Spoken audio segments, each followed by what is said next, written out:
Embodied activism. What is it, and why has it become this concept, this idea that is so important to all the work that I do?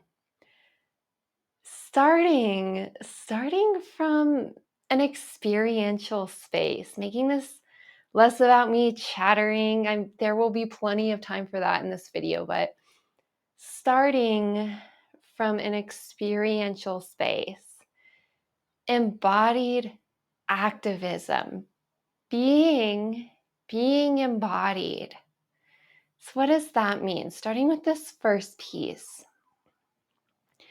If you've been with me in any form, you know how I like to take us into this. But if you're new, welcome, and however much time we've spent together, being here. So I start to guide us through this practice. So as we start to drop out of our heads, drop out of this space of chatter, of all the mental constructs, dropping down into your body, feeling your feet on the floor, feeling into that gentle expansion on the inhale, taking a few full breaths, dropping down out of your head and dropping into your body, into your felt experience of this world. Feeling into the sensations alive in your body, your feet on the floor.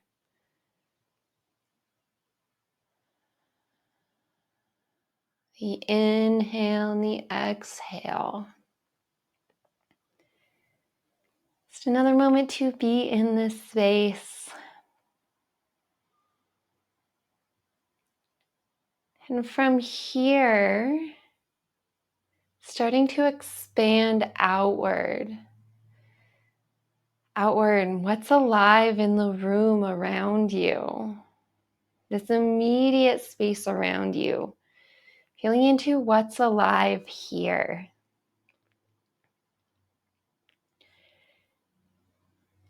Being with whatever arises as we bring our attention into these spaces. Not getting caught up in any stories. It's a bit of a mess on the floor over there. I could bring my attention there and get caught up in a story about, oh, I was supposed to clean that up, or when do I have the time to clean that up, or blah, blah, blah, blah, blah. We're not doing that here. We're bringing our attention outward and simply being with what's here. Being in that felt experience of that. As we keep our mind out of it for now. From here, continuing to expand out even further. Out beyond any walls. Expanding outward. I am so blessed, so blessed to live in this ponderosa forest, and I get to expand outward into the forest. I start to hear the birds that are chirping outside. I get to see the pine needles dancing in the wind. And as I'm here, I get to feel how that lands in my body. The joy, the light that is sparked. And I can hear cars driving by, clouds forming, so much happening out there. And again, not getting caught up in any stories that have wound themselves in my mind. Simply being with what is alive right now. And what sensations does that create in my body?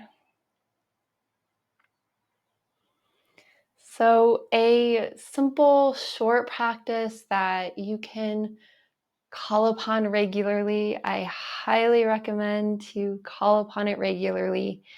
getting in the practice of what it is to, one, feel into your own body. Maybe that's brand new for you. And, being in the simple practice that is dropping out of your head. Your head is this space that our world teaches us to live in. The world teaches us to live just right here. So maybe a powerful practice for you right now is to learn to drop into your body. If you feel like you might want some extra help with that, check out my membership. I offer beautiful practices to do just that.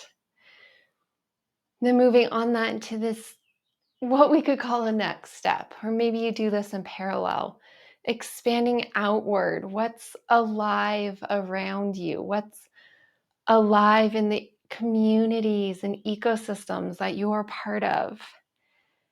And being with what's alive out there and what that brings up for you.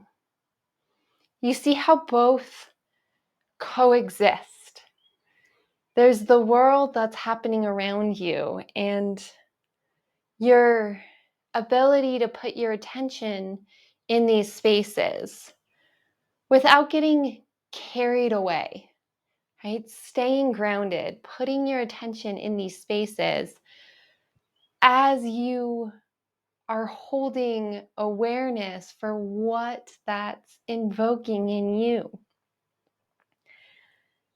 And with this, moving into this embodied activism piece that's our theme today, maybe you start to see how we can walk through this world.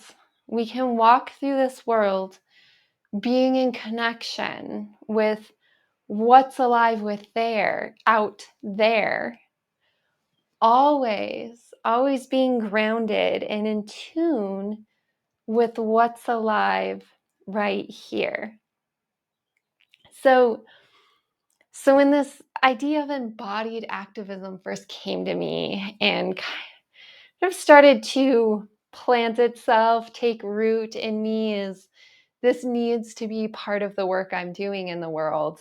At first, I was like, no, I'm not an activist. I'm, all these memories coming to mind of activists who have, I've seen on TV or come up to me in life. And this isn't at all to knock on traditional activism. It's a beautiful space.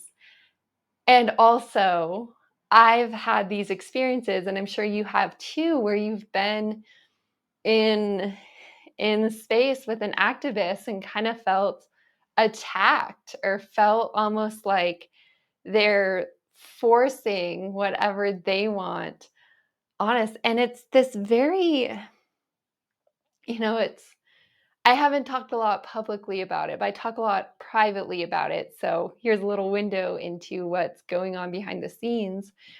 This imbalance between the masculine and the feminine in our world. And we all know about the patriarchy and how there's this great imbalance of the masculine in our world. And when I look at traditional activism, as beautiful as some of the work is that goes on in this space, it's so, what I often experience is this very strong masculine piece that's this kind of power over, this forcefulness, this I know what the right answer is and I have to make it happen, which again can be beautiful and can really be a space to create real change. And also, it can feel very intense and threatening and really awaken these parts of ourselves that don't want to be any part of it, which brings me back to, when this idea of embodied activism popping up in me being, I don't want to be out there fighting for for the things that I think are most important. I don't want to be part of this getting caught up in emotion and letting that drive my actions. Now, I teach how important emotion can be as part of the whole experience. Emotion is beautiful, and being able to be in tune with our emotions and being able to skillfully call upon that to propel us in the directions we want to go. Again, a beautiful part of the process, which starts to, maybe you can sense this a little bit, move away from this more masculine type activism where I'm driven by emotions and going to forcefully direct my intention and effort in one direction and put this idea, belief, emotion that is my own on the rest of you. And can we move into more of that grounded, embodied space where we're allowing space for all of it. We're allowing space for that emotion to arise and to direct us where we want to go. And skillfully taking action in that direction. So there's another piece I want to weave in here, a very important piece to this whole idea. And this piece speaks so much to so many of the videos I put out, so much of, the yoga classes or whatever I'm teaching in my membership. This idea that has to do with overwhelm, right? We have a lot of problems in our world, right? I don't think we need to talk too much about that. I think we all know we have a lot of problems in our world. And this thing happened particularly back in 2020 when we all had a lot of space to pay attention to what was going on in the world. And things just kept popping up, right? One thing after the next kept coming to the surface, being like, wow, this is an extreme problem. Wow, this is an extreme problem. Wow, this is an extreme problem, right? Problems everywhere. And there's this energy alive in our world that speaks to, we have a problem, we have to fix it. We have a problem, we have to fix it. Which again starts kind of resonating with that more traditional activism that you must fix this now. If you have any power to fix this now, you have to do it. I remember, I won't call out the name of it, of course, but I think a lot of us have had interactions with this group before, a group with a beautiful mission, one my heart totally resonates with. Having a heart-to-heart conversation with a beautiful individual who I could tell was so driven to take action in this space. Having this beautiful heart-to-heart connection with her, sharing our common ground. But then when I couldn't participate in her program in the way that she wanted to, it turned into an attack on me, turned into shouting, chasing after me, running me down as she's yelling about how if I can't help her, then no one can. And again, it's this idea of there are so many problems in our world, and there's billions of people on the planet that have different ideas for how we address them. And me as one individual can't do it all. As much as I would love to, as much as my heart just overflows with desire to solve as many problems as I can. I can't. I'm trying to survive in this crazy world where things keep getting more and more expensive, and it just seems harder and harder every day to survive. And I have to pay the bills and keep a roof over my house and do all the basic human things, while also in following these deep desires, deep desires to make the world a better place. And I can't do that if I'm trying to do everything. I can't do that if I'm sending my money to all the beautiful organizations that I would love to be able to support. It can't happen if I'm trying to do all the things that different social media platforms are telling me to do. So how do we, right? So finally really getting to the core of this embodied activism concept. How do we show up in life in a way that we're taking care of ourselves, we're nourishing ourselves, we're making sure our nervous systems, right, are nice and grounded,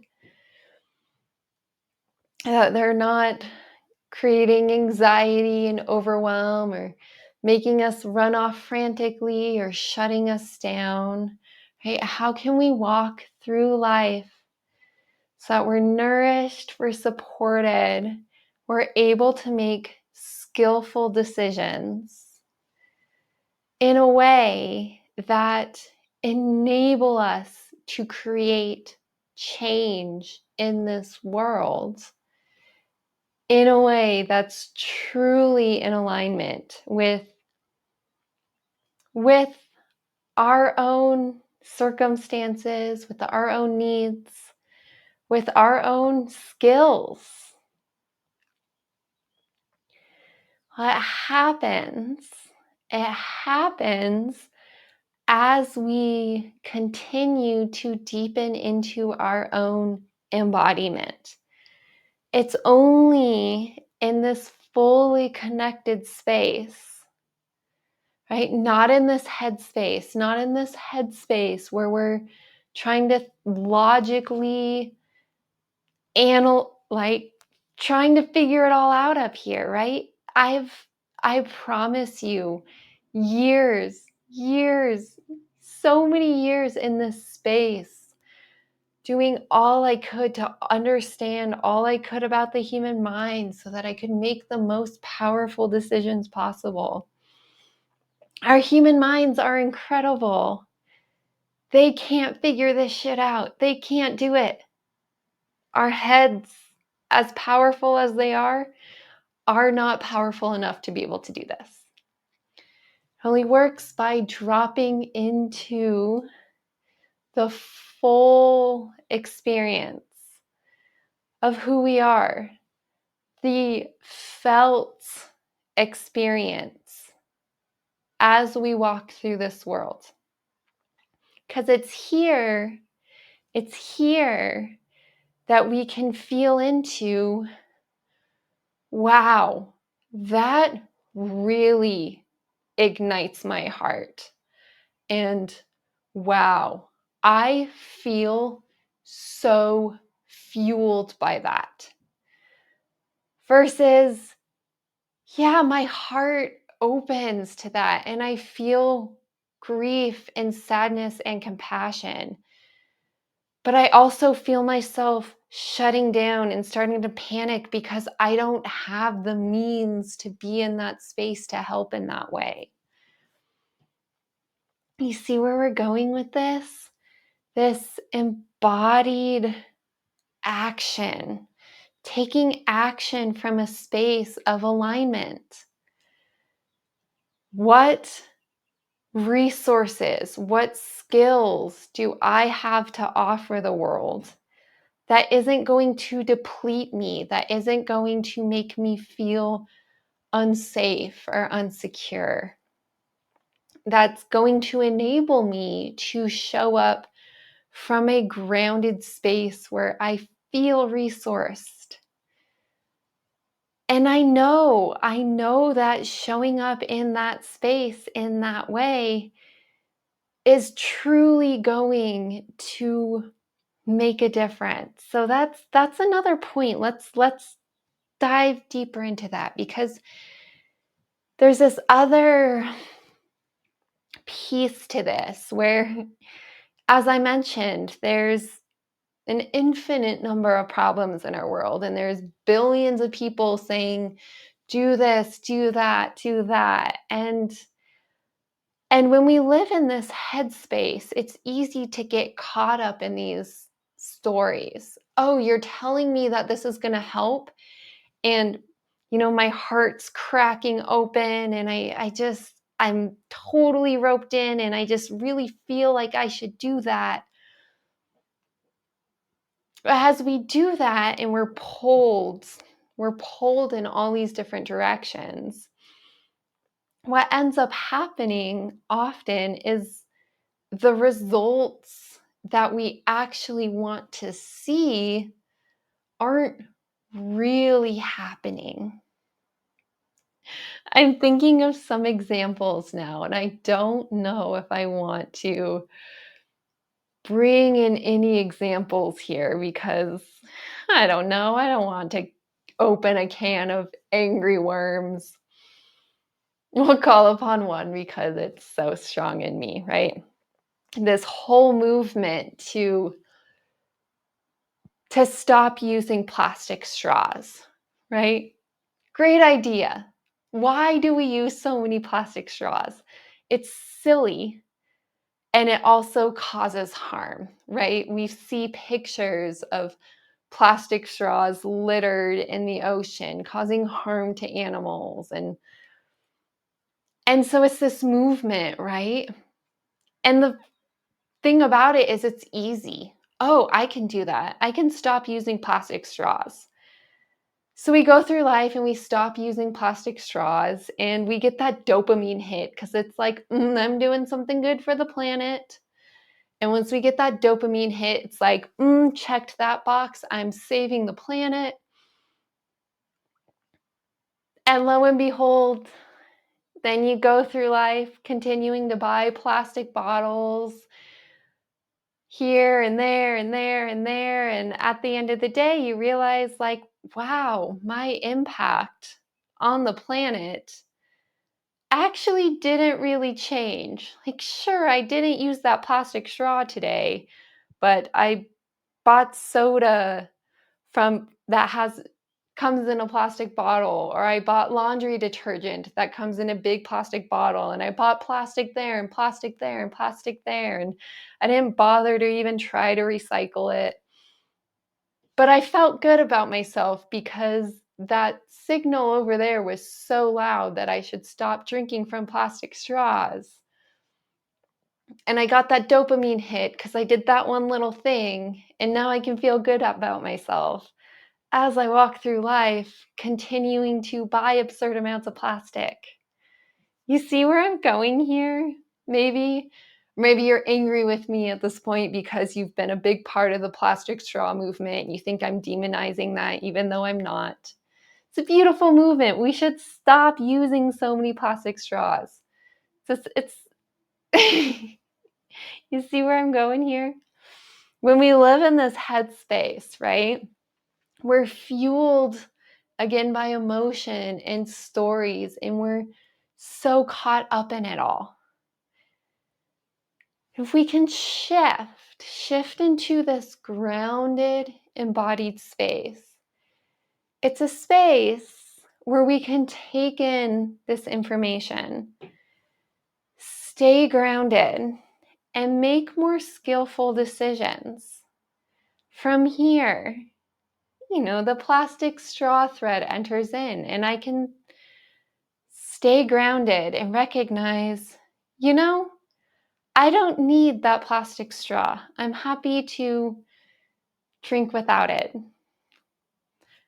And I feel how good it feels to not use something that's unnecessary.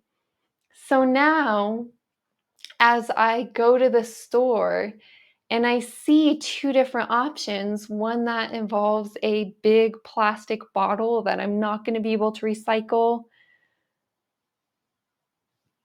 or a option with much less or no plastic, can think, wow, I'm going to choose that low plastic option.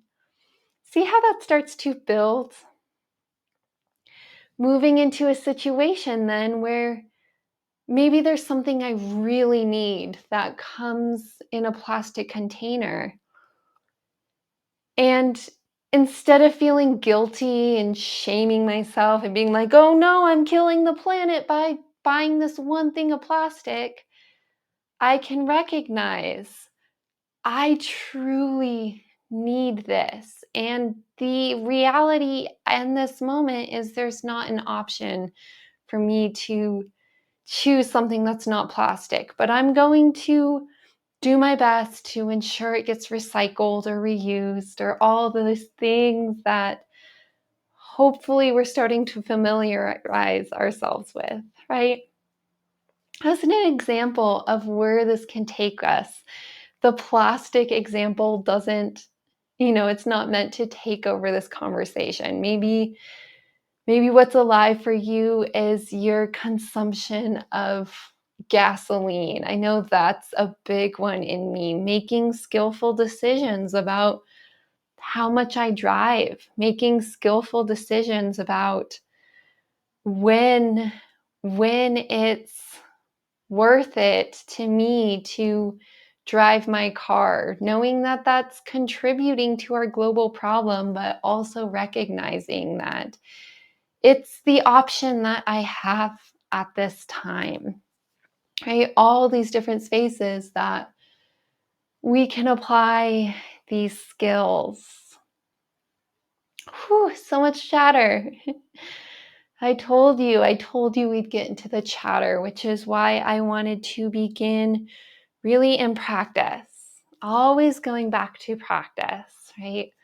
Always going back into that embodied experience of your own embodied, felt, sensed experience.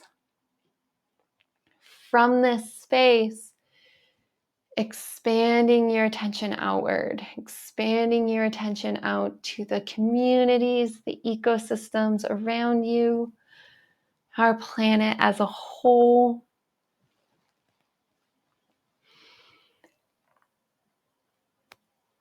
So if this is landing in you, just a couple of ways to deepen in this. Again, one, simply taking this very simple practice I brought to you in this video and calling upon it regularly. Make a daily practice of it.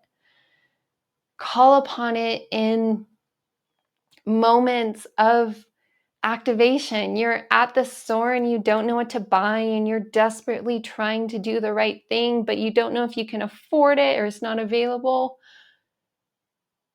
Drop out of your head, feeling your feet on the floor, connecting with your breath, dropping down into your body, starting to make decisions in this way.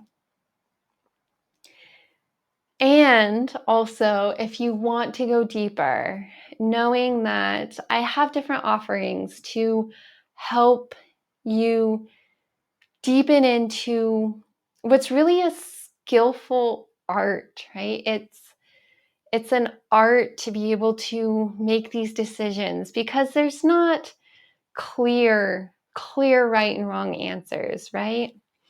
It's an art, it's a skill that we develop over time. So joining me in the short, simple, sort of guided meditations, the embodied meditations, right, that I offer in our We Are the Forest membership, diving even more fully into yoga, right? Fuller yoga practices where we really get to move and breathe together and be in that felt, experiential, embodied space.